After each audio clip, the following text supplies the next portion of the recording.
Sitayo po ang lahat.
Pangulo at Chairman ng Partido Demokratiko Pilipino, Pangulong Rodrigo Roa Duterte, sa lahat ng mga kasapi ng PDP, mula sa mga opisyal at mga membro sa mga Pilipinas, sa ating mga kapwa Pilipino, isang makasaysayang araw sa ating lahat.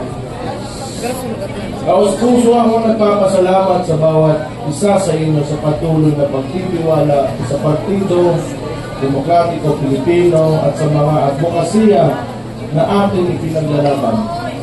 Isang malaking karangalan na makasama kayo sa halikain ng mga iangat ng ating bansa at ang buhay ng bawat Pilipino. Ang PDP ay maninindigan hindi lamang para sa ating nandito ngayon, kundi para sa bawat Pilipino na siyang tunay na lakas at pundasyon ng ating partido.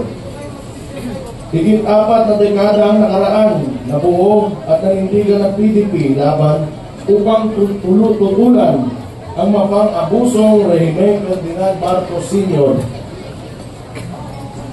Ngayon, ang buhay at kinabukasan ng mga Pilipino ay nalalagay na naman sa alanganin.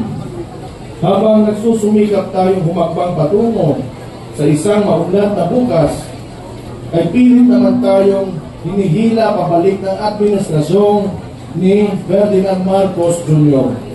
sa isang mapang-abuso at mapagmalabis na pamahalaan. Minsan na natin naipakita at napatunayan na kaya natin ayusin ang sistema ng ating pamahalaan sa pamumuno ni Pangulong Rodrigo Duterte. Pinatunayan natin na kaya natin magsilbi sa bayan na may disiplina sa sarili, walang kalabisan at walang pang-aabos sa buhay na itinaya ng ating mga kapwa Pilipino, lalo na ng mga pulis at sundalo, para lamang may paglaban ang kapayapaan at kalayaan ng ating bansa. Bilang mga lingkod bayan, tungkulin natin ibigay sa mga Pilipino ang buhay na masagana, bansang mapayapa at lahing may pagmamalaki sa buong mundo.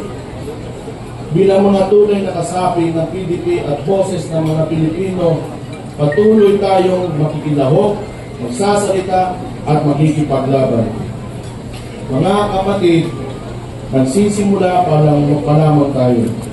Mahirap at mapanganib man ang landas na ating tatahakin, hindi ito mapapawi ang nagliliyab natin mga damdamin.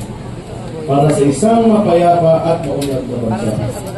Hindi tayo uurong, patuloy tayong hahakbang para sa karangalan ng mga Pilipino at ng buong Pilipinas.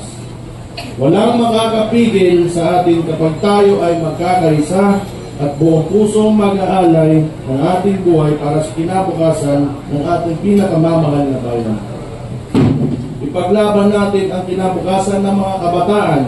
Ipaglaban natin ang kapayapaan.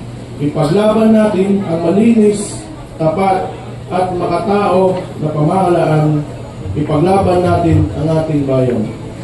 Mabuhay ang PDP! Mabuhay!